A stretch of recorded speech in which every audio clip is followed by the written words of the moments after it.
the 4th to the 7th of December in Singapore. Now off to golf, where Tiger Woods has described his recovery from February's life-threatening car accident as the toughest of his career and has admitted he feels lucky to be alive. Woods held a press conference ahead of the Hero World Challenge, the first time he's addressed the media since sustaining serious injuries to his lower right leg, foot and ankle following his crash on February 23. The 15-time major champion had undergone surgery 10 times prior to incidents in Los Angeles, 5 times on his knee and 5 times on his back, and was hospitalized for 3 weeks after the crash before continuing his rehabilitation at home. Woods told Golf Digest earlier in the week that a return to the top of the sport was not a realistic expectation, with the 45-year-old who admitted to being in pain just sitting down during the press conference, putting no time frame on a potential return to competitive action. And now let's talk some football, where Mohamed Salah and Mediema came up big, EPL and WCSL winners in the latest award. Now, for Liverpool's, Mo Salah has been voted the men's player of the year in a poll of 400,000 supporters after netting 32 goals and continuing.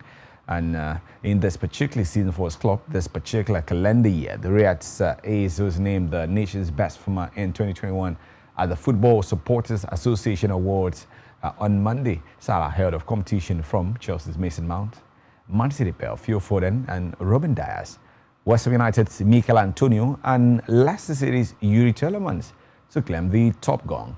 The award comes during another extraordinary campaign for the Egyptian international, in which he has netted 17 goals in 18 Premier League and UEFA Champions League appearances for Liverpool. Now, in the women's event, we saw the Player of the Year award going to Arsenal's centre-forward Viviane Miedema, the third year in a row now that the Dutch forward has won the popular vote.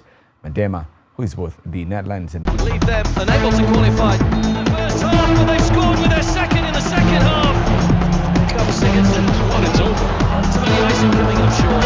The time has finished on period two. The attempt to the United States. Chua misses the free throw. The U.S.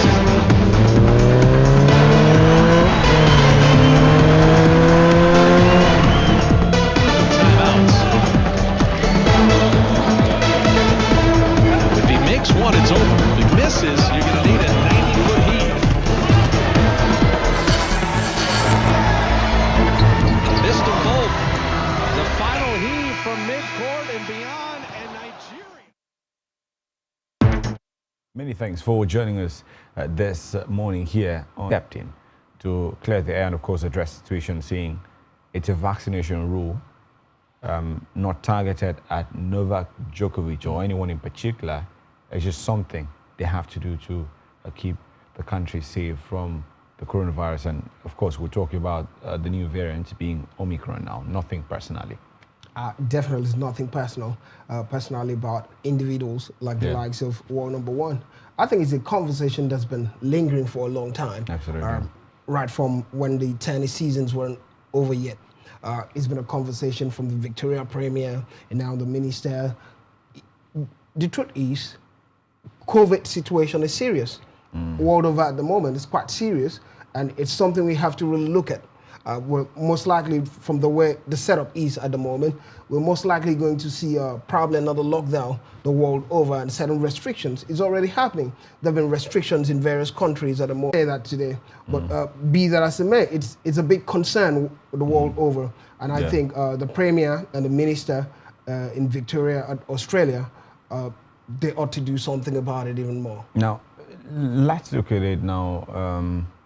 Are there adjustments? Do you see Australia or the athletes now making a compromise? Because I think the way it stands, people have to move towards the center, and the movement have to come from both ends. It has to come from the government's perspective, looking to shift grounds, and the athletes who are vaccinated or not, shifting it at a common place.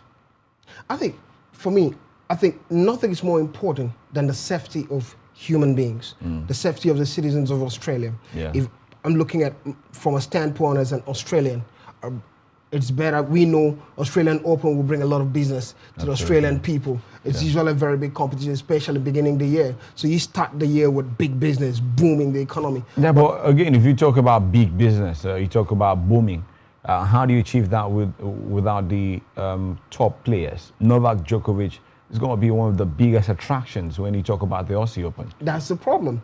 So you have to look at the harm that comes with having all the players involved in making a lot of money from business and safety of the people. So you work it side by side and see what's the priority. At this point, I think the priority will be the protection of the people. Look, if you have the fans, you have the players come to Australia, and there's an outbreak of COVID-19, especially the latest variant with a terrible name, Omicron.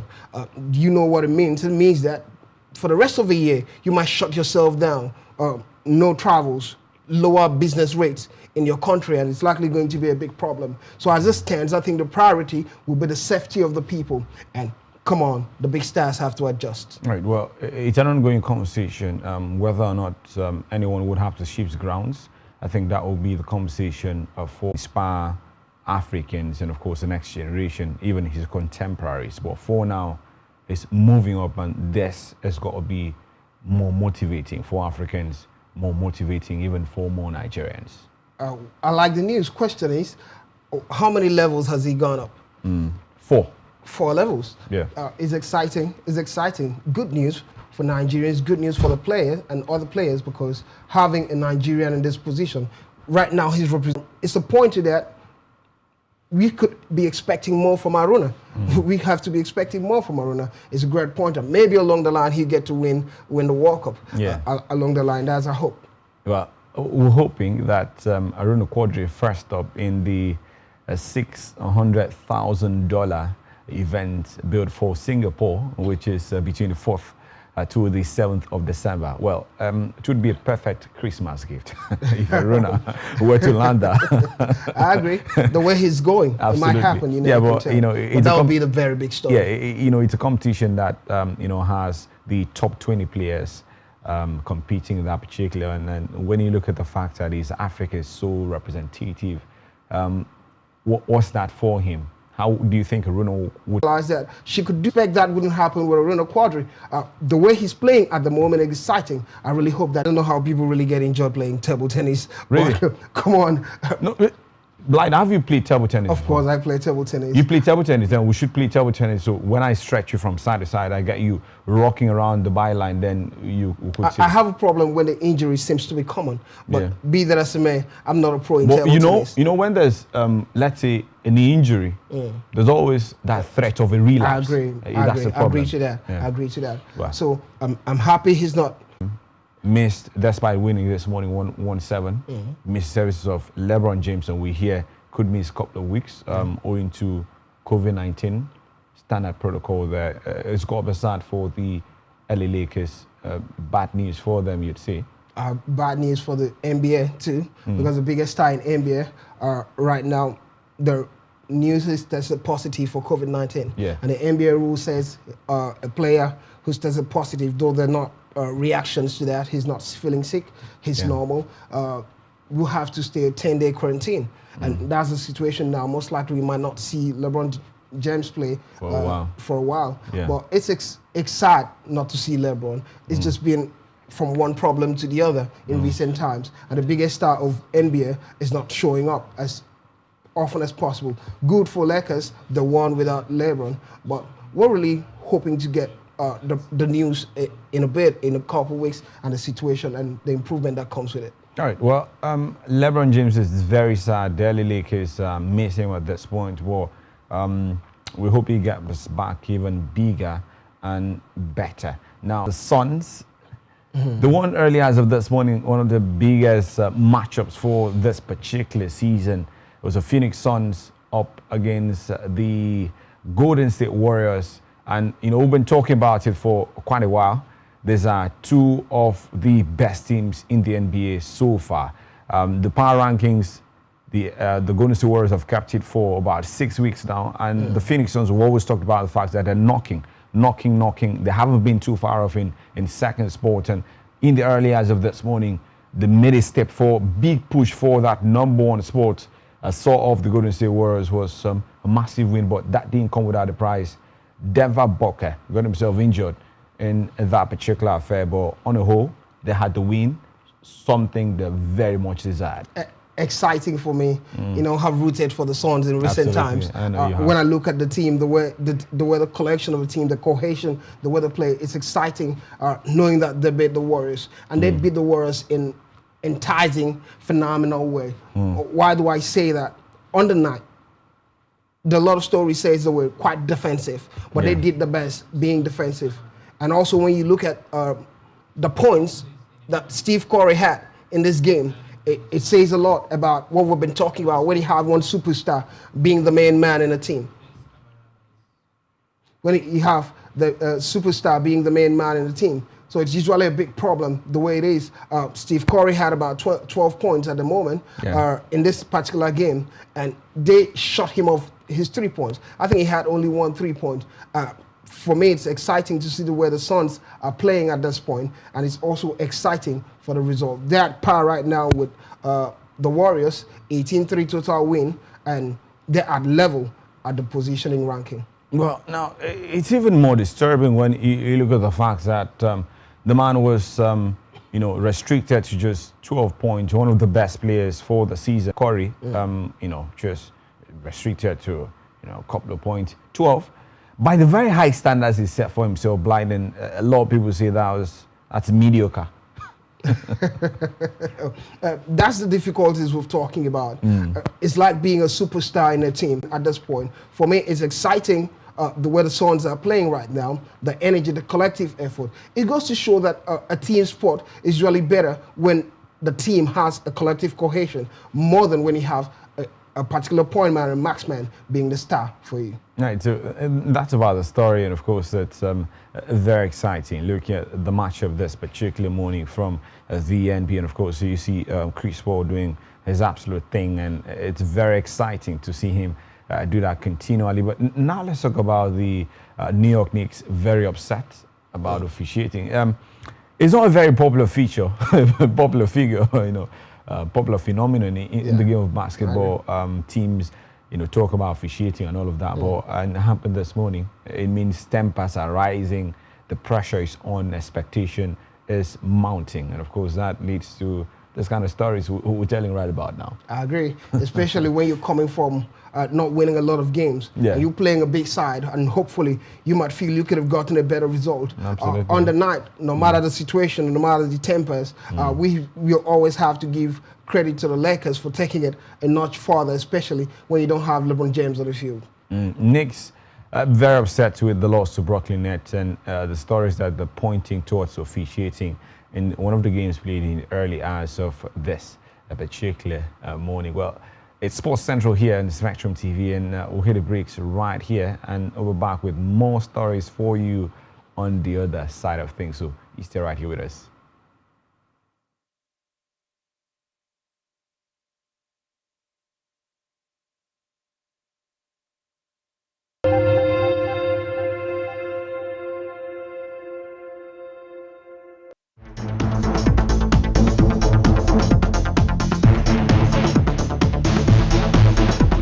Unable to qualify in the first half, but they scored with their second in the second half. A couple seconds and what, it's over. Too many icing coming up short.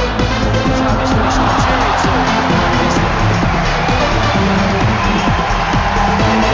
attempt the United States. Chua misses the free throw. The U.S.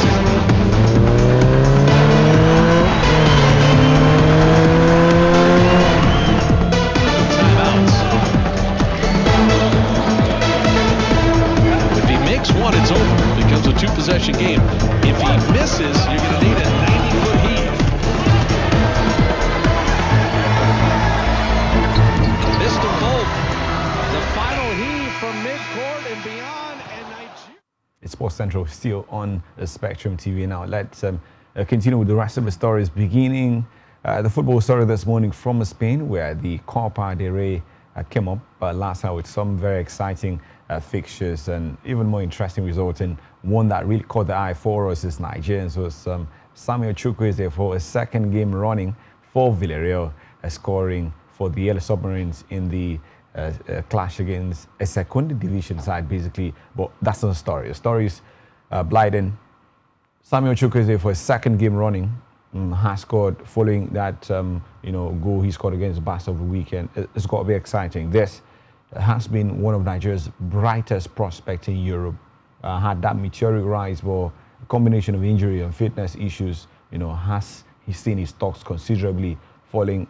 Must be exciting to have the man building back the momentum and getting the goals. Exciting. I remember the last Nations Cup when he came on board. A lot of Nigerians call him the star boy. But in recent times, I think one of the biggest problems we've had with Chukwueze had not been about the flair, had not been about the speed, had not been about the intensity, had not been about the dribbles. He had all that, but we've had problems about his finals balls because when you do all the dribbles and you cut in, especially as a left footer, and you can't put the ball at the back of the net, it's usually a problem. We're beginning to see that. But I know one thing that injury does to some players is, especially when you are the fast-paced player, injury gets to help you set some priorities coming back. You don't want to get injured, and you also want to perform at a top-notch level. I'm happy to see Chukwueze play the way he's playing right now. His game is not only about dribbles and making those runs and being pacey all around, looking dangerous and electric. But he's beginning to add the goals, just like we see the likes of Mohamed Salah do. He's beginning to add the goals, and it's exciting for a young player of his class, Chukwueze, especially when you're a left footer winger. It's exciting to see him do what he does. A good pointer for possibilities of things that will happen at the Nations Cup. Good, he's beginning to be quite fit and playing the best of football at the moment. Now, you talked about something very instrumental, and that seems to be war has denied him the opportunity of being ranked among the very best in the world when it comes to the round letter game. You talk about goals, excellent build-up play. The delivery has been, magnificent. You look at the dribbles and all. Very electric. It looks good. It's got massive pace, but when it gets to the final third, precision in the final third, it's one part Minisi has been missing in his game. Has that been a phenomenon? And talk to us very quickly about how much that has affected his game and his ranking in world football, and if he adds that, how that could help the entirety of his career right here. I agree. It's been a problem for Chukwueze in recent times because when you look at the pace, he's very electric. You want to rank him among the best talents in the world, but on the other hand, he gets to the third half of the field, and you're expecting he's going to give that killer pass or he's going to snake the ball into the net, and he's not doing that. It becomes a problem. It's really affected his ranking, coupled with the fact that he's been injured in recent times. But now we're beginning to see signs of that, because what makes the ranking is the headlines. It's basically the headlines. That's what the rankings is all about. We look at how many assists, the statistics begins to count. We say how many assists did he have, how many goals did he score, how many dribbles. And when we put all these things together, because dribbles alone don't bring results, you have to dribble a lot. We saw the likes of Raheem Sterling at the time. He was all dribbles running around. But the moment he started netting the goals, his ranking grew, and he scored among the top Ballon d'Or. We're expecting to see the same thing happen to Chukwueze, Nigerian. I don't know whether to call him Nigerian Messi at the time, but he's a star boy for Nigeria. For a moment, I was seriously praying, please don't call him the Nigerian Nightmare. Because no, in my head, it sounded like that would be against Nigeria.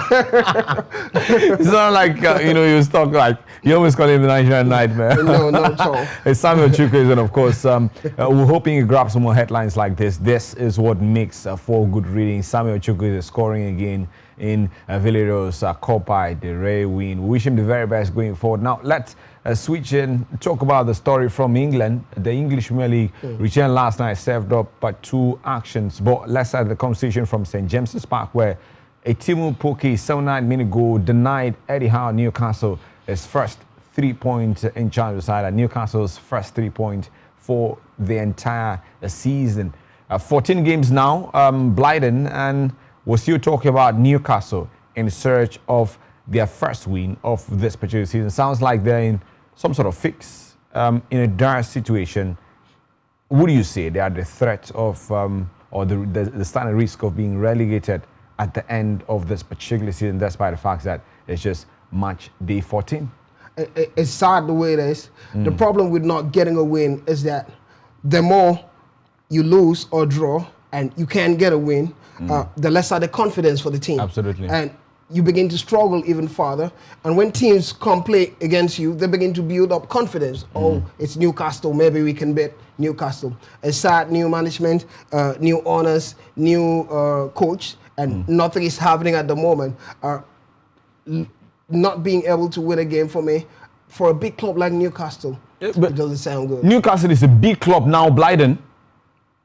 From history, Newcastle is a big club. Yeah, Newcastle has been a big club in the 80s and the 90s, but well, they've been around over the last 10 for years. a while. Yeah, I agree they've gone to relegation, come back, gone to relegation, come back. But now let's look at the bright side of it. The owners took over rather at a time where they couldn't spend. We understand they've got a large war chest, and Eddie Howe could be handed that as early as January. Will January present what many term as Calvary for Newcastle? I think January will be a dicey situation. First, you saw how they struggled to shop for a coach. Absolutely. I think nobody wants to go to a struggling club at the moment. Yeah. And by January, it's going to be difficult. Which players, big players, would leave that club, go to Newcastle But United? they've got the money. They have the money. That's the extra incentive. That's the extra That's attraction. what I wanted to say. That's what I wanted to say. I think the big thing would be Newcastle spending big on players' bonuses and salaries. If they spend big, you might as well say, let's go earn a 40 years Newcastle. Yeah. I think at this point, it wouldn't be just about building the club. Absolutely. Because the stakes are quite low at Newcastle at the moment. Yeah. But they got to spend January, at least to stay serve in the English Premier League. I think if they spend some good money, get a few reasonable, because I think they won't be able to get superstars at this point, maybe at the summer. But if they get a few quality players, a little bit quite more above average, who can switch clubs, I think they can remain in the English Premier League. Well, as we build up to January, and of course, we look forward to the January transfer window, the biggest star linked with Newcastle so far is Kylian Mbappe, his latest star. Before that, we had Philippe Coutinho, linked with a January transfer move to Newcastle, though the paper suggests that the initial move could be a loan move. That could be made permanent. Do you think the Mbappe deal can hold? The Mbappe deal Can hold? Well, Mbappe can move to Newcastle. I can't say Mbappe will move to Newcastle, or whether or not that would hold, but I would say it would be a tempting offer. It reminds me of the story of Odion Gallo. The first time he was linked to China, while he was at Watford, he was earning a little over £50,000 at Watford at the time, and then guess what the Chinese guys came with? A £300,000 a week offer. Igalo said he rejected that offer, but he cried. He sat back and cried very deeply. So it's the kind of offer Newcastle would give Mbappe, the kind of offer that he would have sleepless nights thinking about and thinking over with his agent. But whether or not he would make that move, we can't quite say for now. I think it's going to be difficult for Mbappe to make that move. For Mbappe to go to Newcastle, I think what will happen is, most likely maybe in the summer, they have to revamp the whole squad, change the whole squad for you to have a superstar like Mbappe. The stakes are high for the likes of Mbappe. He needs to win a Ballon d'Or. He needs to win a lot of things. If Newcastle are ready to be a team that contests at the highest level, I think he can move there. Well, we're looking forward to that particular, but wrapping up the conversation from last night in England, we saw a late winner for Leeds United, moving them up to 15th in the standings. Rafinha got that particular goal at that particular centre. Now, we've got Premier League action lined up for tonight. Watford host Chelsea, and top of the pile in terms of fixtures tonight has got to be the Merseyside derby, returning this time at Goodison Park. It pits Rafa Benitez now with Everton against Jurgen Klopp of Newcastle. It's one of the biggest games for the night. But Blyden, when you consider the fact that the stocks have fallen considerably for Rafa Benitez, he's lost 5 out of the last 6 games he's played in the English Premier League, and you put in, the fact that they've had a terrible run against Liverpool at home, doesn't make for good reading, does it?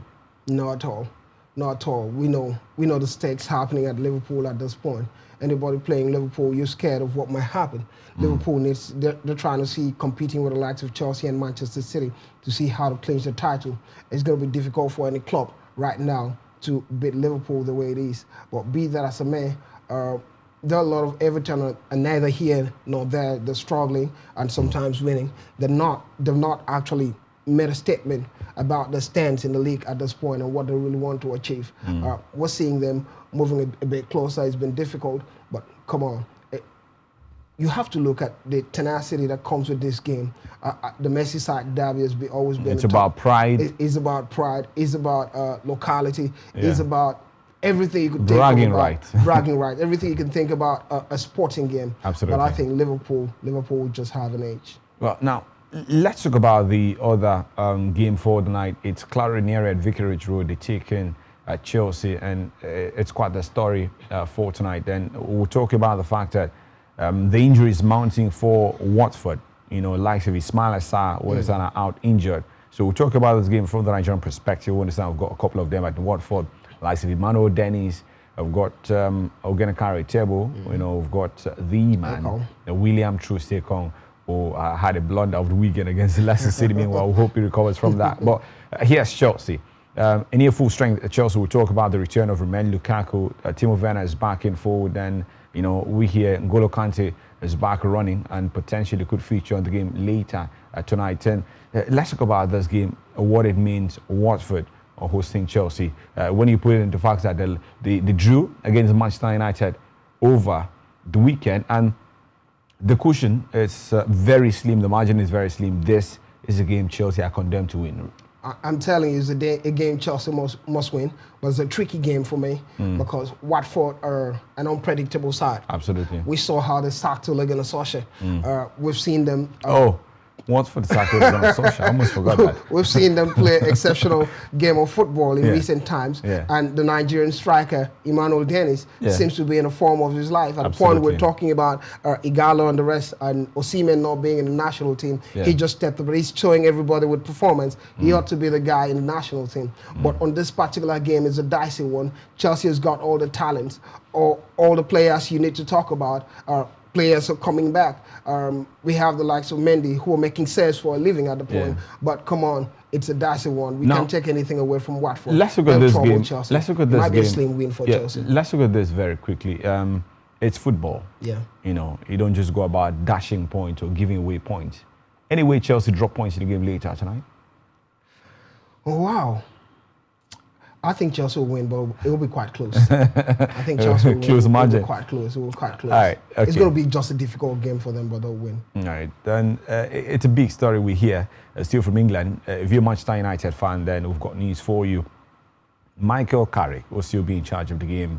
Maybe one last time tomorrow, the game against Arsenal. That owing to Ralph Rangnick and paperwork, work permits, they haven't quite been able to sort that out just yet. And that rules him out of action in the dugout for them, at least for tomorrow's game against Arsenal. How it would pan out with tactics, players who are in and out, who's available, and who potentially could fit into that particular system. Well, that will be the conversation we'll reach later tomorrow. But for now, let's talk about the Italian Serie A very quickly. Massive wins for the likes of Atalanta.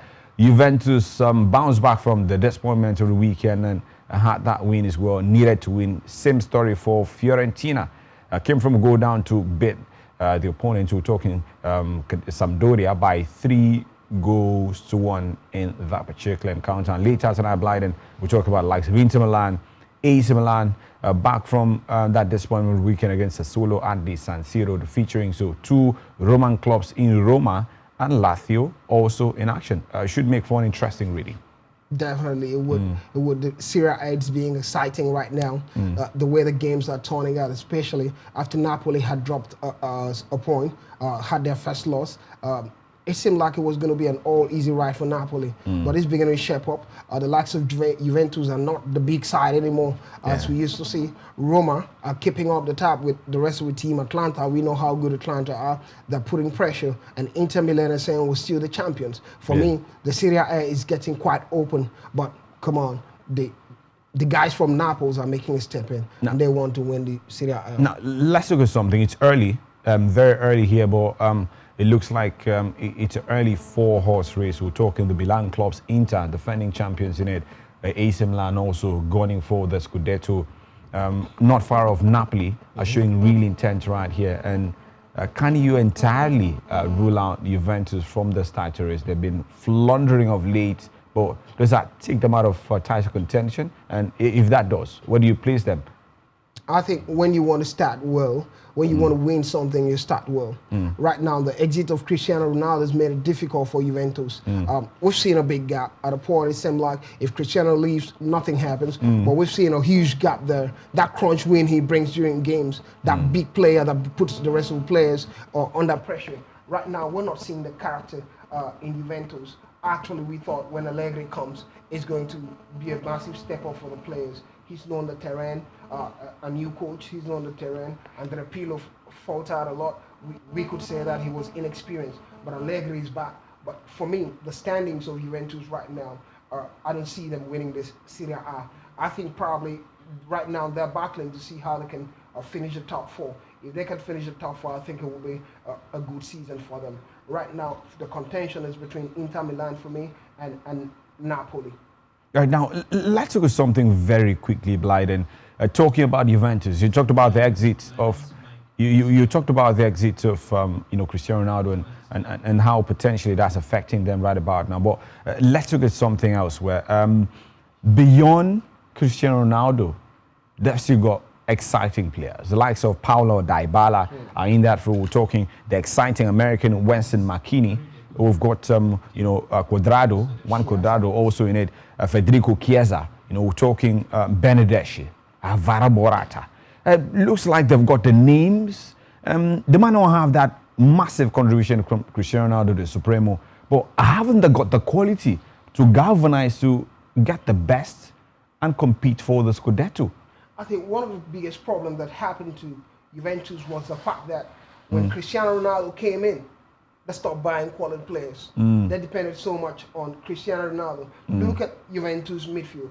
I don't think a midfield of Rabiot, a midfield of Rabiot, a midfield of Aaron Ramsey, and Otto can win you the Champions League.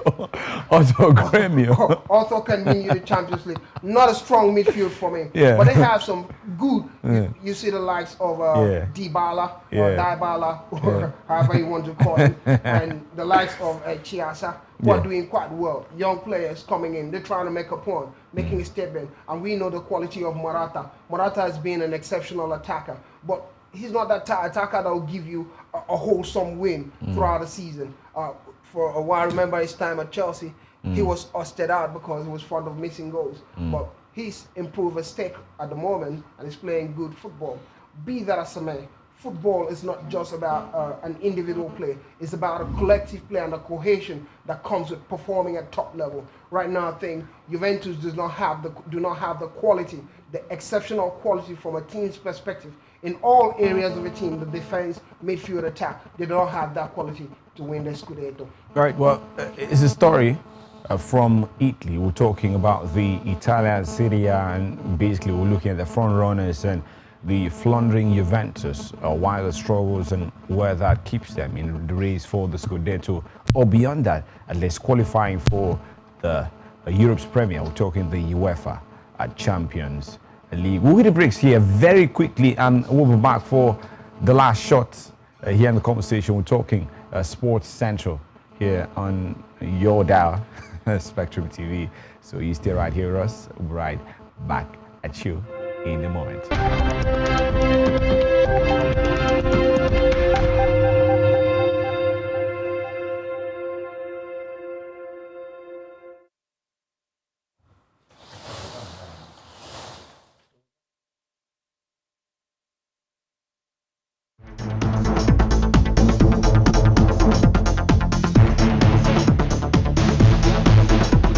Unable to qualify in the first half, but they scored with their second in the second half. A couple of seconds and what, it's over. Too many icing coming up short. Time is finished on Cherry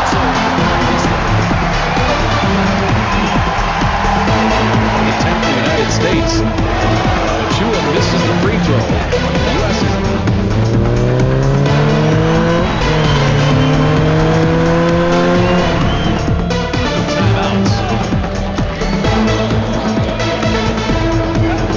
One, it's over. It becomes a two-possession game. If he misses, you're going to need a 90-foot heave. Missed them both. The final heave from midcourt and beyond.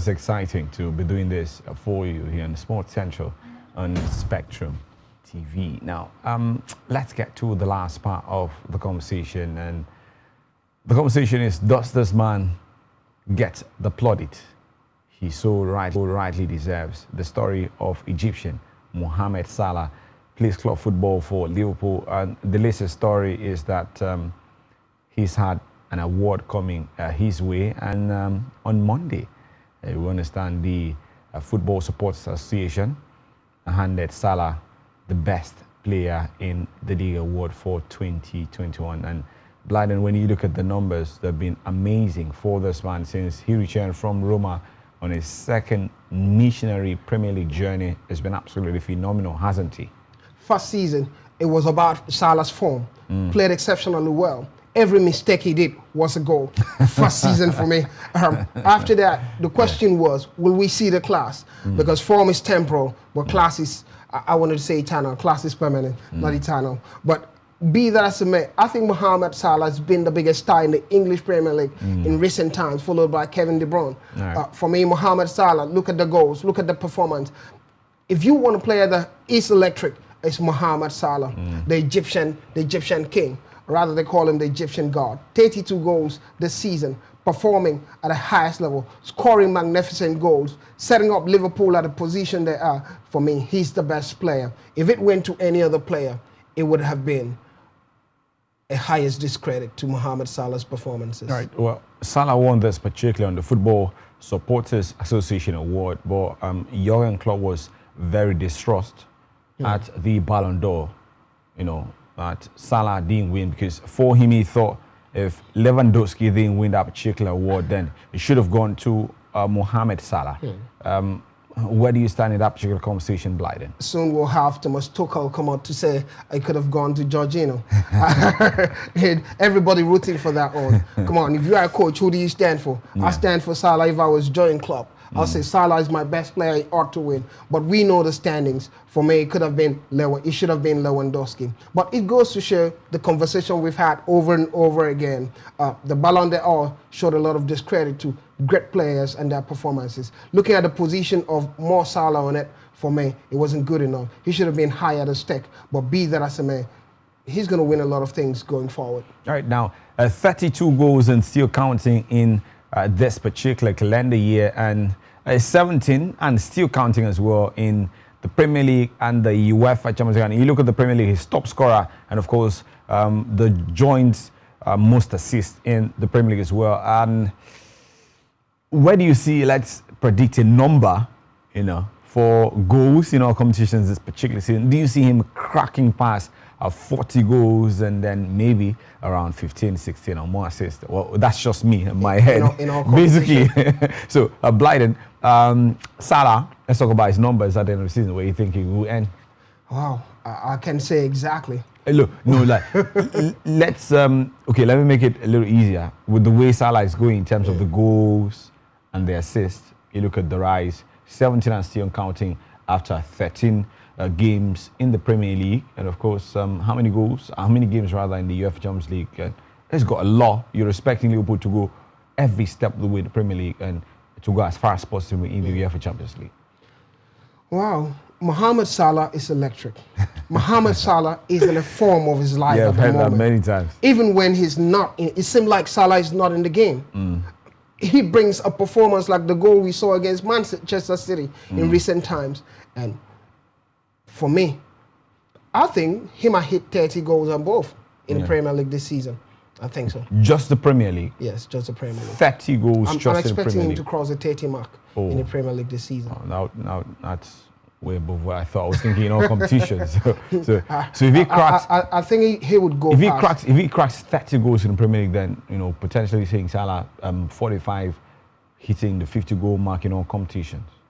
Well, he might, but I'm looking at, with the way he's going, he might hit the 40, 45 goal margin in all competition this season. I really think so. All right. The progress has been phenomenal. Absolutely. The progress has been phenomenal. The way he's playing.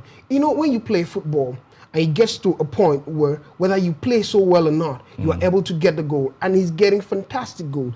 Each excellent goal you get, adds more to your confidence, adds more to your belief, and you get to a point, you begin to believe you can do all things. Well, he held a competition from the likes of Mason Mount, of course, the city pair of Phil Foden, we also talking about Ruben Dias, Mikel Antonio was also in it. Leicester City's Yuri Tillemont was also a part of that particular nomination, and Mohamed Salah came out top of that particular class. And talk about consistency, then one name in the WSL comes up.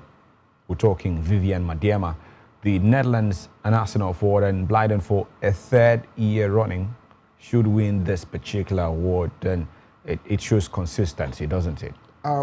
A lot of people don't know how good Miedema is. I want to say it this way.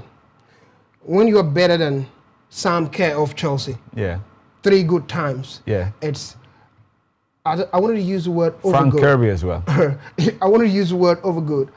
It shows that you are phenomenal. And playing for Arsenal are not the English champions, but he's been reckoning with good results, good performances all through season. For me, I don't have words to describe her. I think if we have a male player like that, it would be out of this world.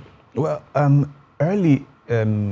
late yesterday, and of course, I woke up to the story early as of this morning.